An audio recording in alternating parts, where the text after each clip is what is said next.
বিসমিল্লাহির রহমানির রহিম। ওই যে পাহাড়ের ঢালুতে সুপারি বাগান।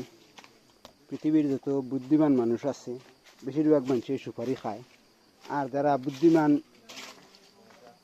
গাছ লাগায় তারাও সুপারির গাছ সুন্দর করে লাগায়। ওই যে পাহাড়ের ঢালের মধ্যে এখানে প্রায় 10,000 সুপারির গাছ আছে। মোটামুটি যখন গাছগুলা বড় হবে তখন মোটামুটি ভালো একটা প্রফিট নিতে পারবে ওই বাগানের মালিক। এই যে মাঝে মধ্যে আবার কিছু কাঁঠালের গাছ আছে।